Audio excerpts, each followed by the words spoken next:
On this episode of the SSI Executive Conversations podcast, Darwin sits down with CEO and founder of KP Strategies, Karen Posey. Darwin and Karen discuss a variety of topics, including steps needed to obtain sustainable, predictable growth and identify key signs of misalignment in an organization. For this and much more, stay tuned to this episode. Well, I couldn't be more excited to welcome Karen Posey to the SSI Executive Conversations podcast today.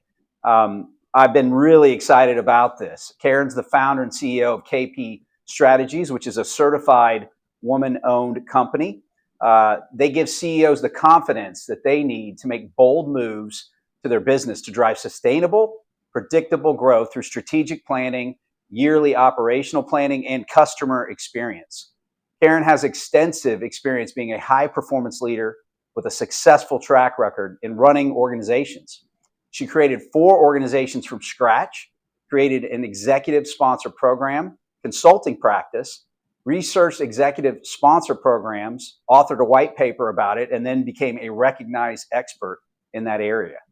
From her early days in sales and sales leadership to her experience in general management, management consulting, marketing, strategy, and consumer experience to CEO of a medtech startup.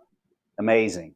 She has the robust knowledge, skills, attributes, and experience to guide CEOs in their path. So Karen, welcome. I'm so excited to have this conversation with you today.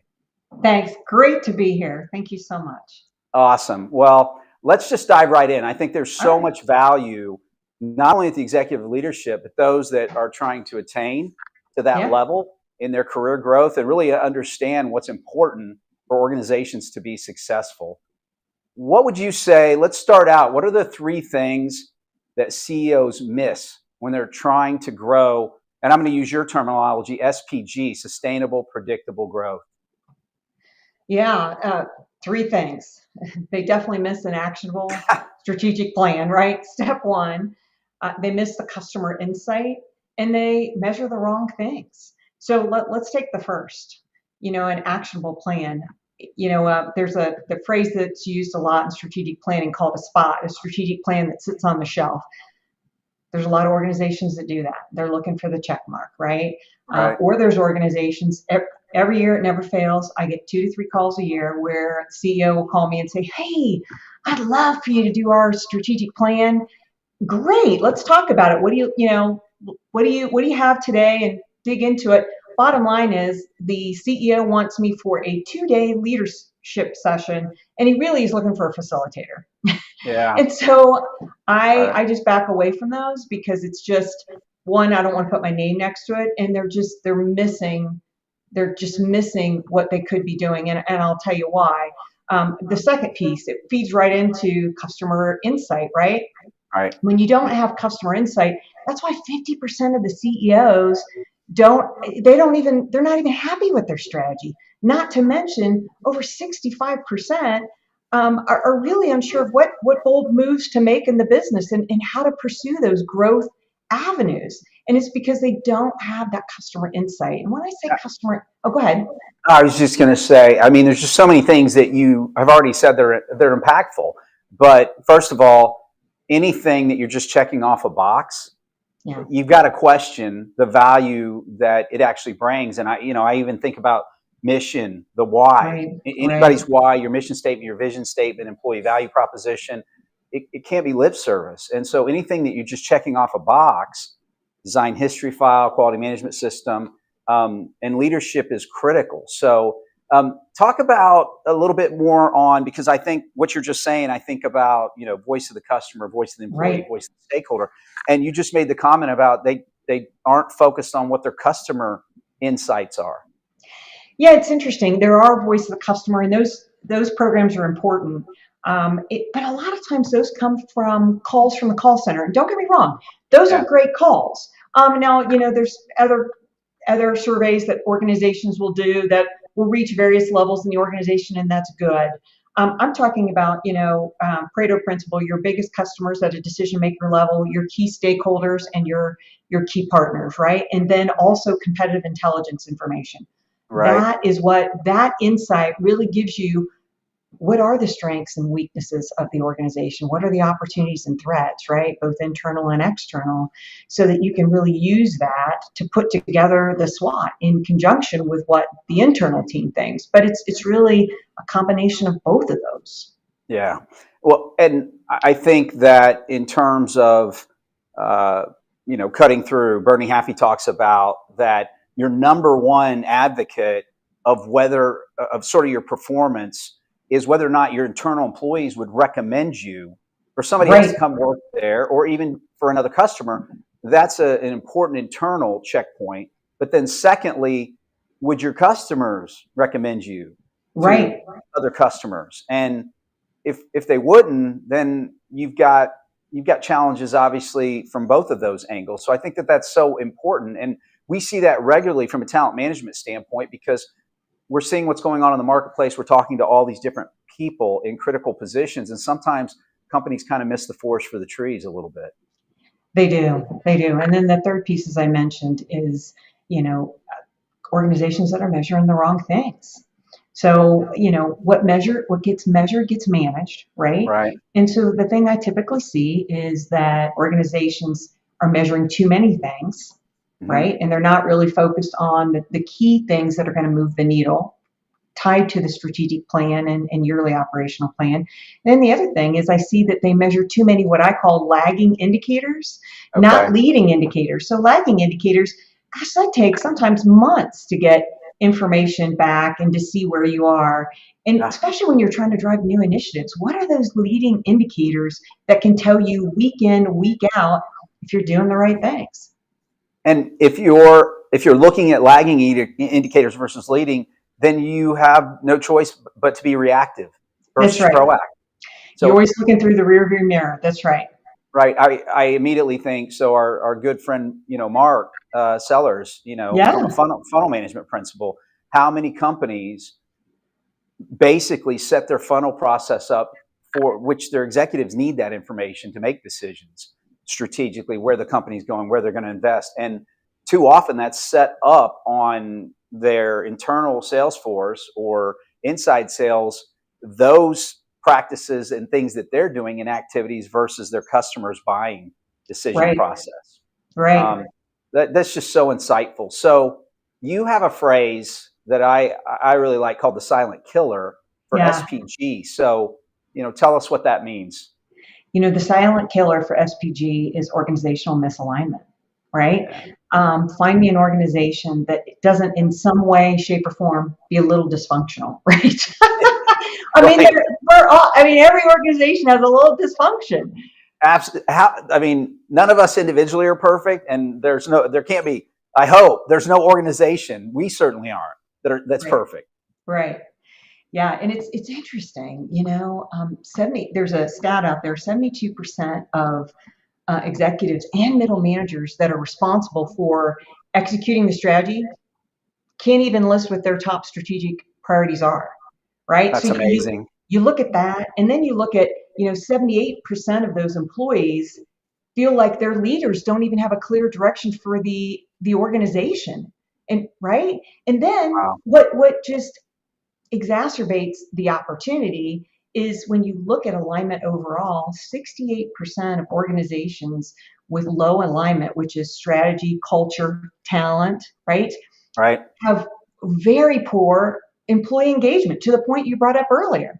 I mean, it is all about your customers and your employees. So if you've got low employee engagement and you're totally misaligned, how are you going to accomplish anything? Oh my gosh, it's so smart. I was so excited to talk. I'm so excited to talk to you about this today. But in my presentation last week at LSI on talent management strategies, and I think you and I talked about this earlier, but Mark Murphy, Leadership IQ, talks about this CEO at an offsite conference, 100 managers, and he offers $1,000 if one manager can say the mission statement, and nobody could say the mission statement.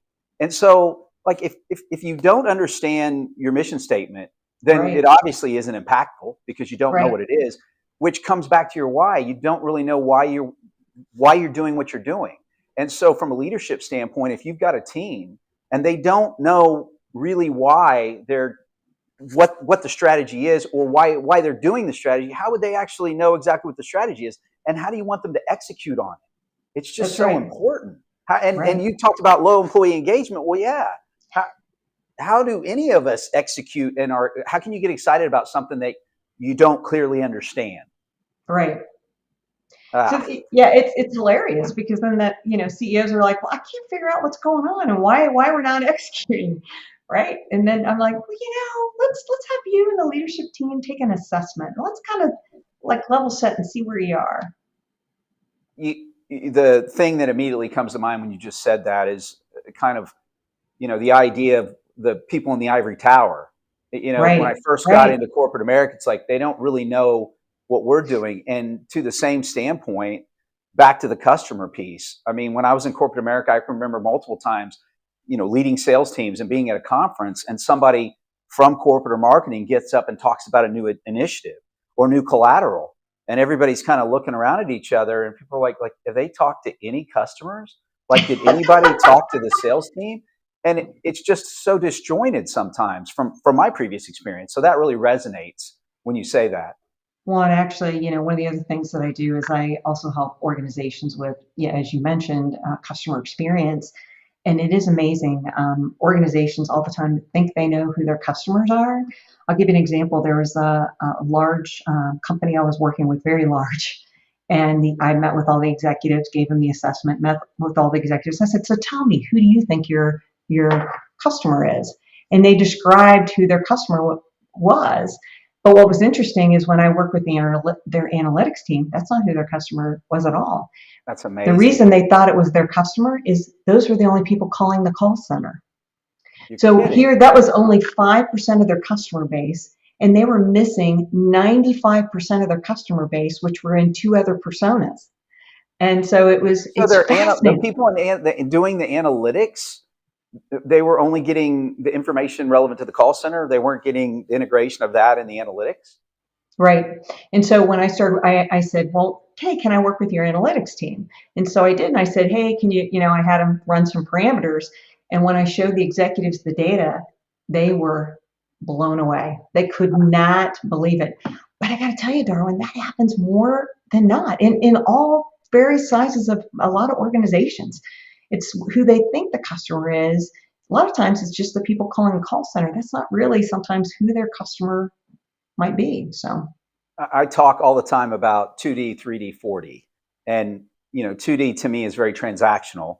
Mm-hmm. 3D is more insightful. You understand what's important to people, what's going on in the marketplace, and how those different points interact. And 4D is kind of being able to project an influence in a Mm-hmm. sense. And so if setting up a quality management system in the right way is I'm not saying it's easy, but if you don't have your system set up and you're not measuring outcomes, and you talked about earlier, half the time they're measuring the wrong outcomes. So you have to Right, know what are your key indicators and what are the things that you want to measure. But right. then you have to measure those outcomes, because if you don't measure the data and examine it, you can't ever use analytics to create true best practices. That's right. Well said. So how do you achieve SPG? There's a couple ways. First, as we talked about, it absolutely starts with an actionable 3-year plan that is executable. The reason I have a company and the reason we stay pretty busy is that 92% of executives can't execute. They struggle with execution, right? Right. Everybody has the best intentions, but when Right. it comes right down to it, because of the things we talked about as far as the silent killer and the misalignment, this is hard stuff. This is really hard stuff. So executing on that plan is really hard. Second, is the whole alignment and coherence. When I work with CEOs, they get so frustrated because they're always, as they should be, 5 steps ahead of the organization, right? They're like, but Karen, I've talked about this and talked about this and talked about it. I said, you got to talk about it and continue to talk about it because Right. your leadership team, and that's what I'll get into next, is absolutely the linchpin, right? You really have to look at that talent. And when I say talent, one of the other things I really coach the CEOs on is, are you a visionary or are you an integrator, right? Because very different. And there's not a wrong answer, but you got to know who you are so that you can surround yourself with someone different. Because if you're a visionary, yes, you can see the big picture, but you need people around you to execute. If you're an integrator, you need people that can also show you the big picture. And it really takes a nice combination of both, not to mention having a strong leadership team, because they're the linchpin for any change. And when you're doing strategic planning and you're trying to drive sustainable, predictable growth, you're driving a lot of change. You're absolutely driving a lot of change. So, there's so many smart things that you just said there, but even in terms of being able to make decisions before that, the first thing I thought about was, you don't have to repeating yourself, like just the standpoint of evaluating others by their actions and ourselves by our intentions. Yes. And avoiding that pitfall, right? That was the first thing that kind of came to mind when you were talking about that. And secondly, again, on presenting on talent management strategies, and I think the Talent War is such a great book. It's such a great sounding board because everybody wants, the best parking spot, or, Mr. or Mrs. America, for example. But you're most likely not going to get that. And in terms of, even if you do, it might not work out if they're not going to fit the culture, right? If they don't have the right attitude. And Leadership IQ talks about the 5 biggest reasons why hires fail. And technical aptitude was only 11%. The other 4 were not being coachable, low emotional intelligence, low motivation, how incredible, or poor temperament. They can't get along with other people. So understanding what your minimal technical aptitude and specificity of experience first, and then after you hit that, being able to, from there, determine ability to fit the culture, attitude, and ability to grow, because hopefully the organization is going to grow. So they're going to have to be able to move into different positions. And so you talking about not being able to make decisions, I think half of that's because the talent evaluation process, and then how they look at talent, how they evaluate it, is oftentimes completely wrong. I concur 100%. And, it's interesting. Companies have core values, and a lot of them have had them on the wall and whatnot for years, but they've lost sight. They've lost their way. They haven't looked at them in a long time, and they don't use those to hire, and they don't use those to drive performance. And I think that's a missed opportunity, because honestly, one that I gave a 3-part series, and I had quite a few CEOs ask questions around this, and like, well, how do we really get the employees engaged, right? We don't want this to be a top down all the time. And I said, I am so grateful for your question, because that is really key. Form an employee council. Let them look at your values. Is it still true to form for your culture, right? Because there's not a CEO that I'm not working with today that is still struggling from culture issues from the whole pandemic, right? Right. And trying to figure out how to manage, remotely, and, lead remotely, and just, their HR departments are really struggling with the hybrid approach. But you got to get back to some of those goals. No, it's not. It's not. It's not. And then the final thing, when you're really trying to drive SPG, is really having those key tools to ensure that you do execute. And it's I'm a big believer, and it's certainly said, so this is not an original comment. It's okay. There's hardly anything that I've done original. I just try to steal things that I, match my value prop, and then try to execute on them. So I appreciate that comment. Totally agree. I would rather take a mediocre strategic plan and a great leadership team over a mediocre leadership team and a great strategic plan, right? Because you can't get it done. I guess, again, I'm reinforcing that talent. It's just so vital. And, I really see, the other thing I coach CEOs on a lot is, nobody likes to let someone go when they know they're the wrong fit. It's a hard thing to do. Right. But, inaction causes a lot of other ripple effects in the organization. And, I watch CEOs give, more and more to the vital few. And then you get burnout, and they're looking around going, why am I working 3 times as hard as, Sue or Joe over here, right? And so it's your team is everything. There's so much about that. I mean, I think we could have a podcast and just talk about leadership. Right. But there's so many different things that you just said that resonate. And John Maxwell, Law of the Lid. I think so many people. If you have people in leadership positions or manager, being a manager, a title doesn't make you a leader.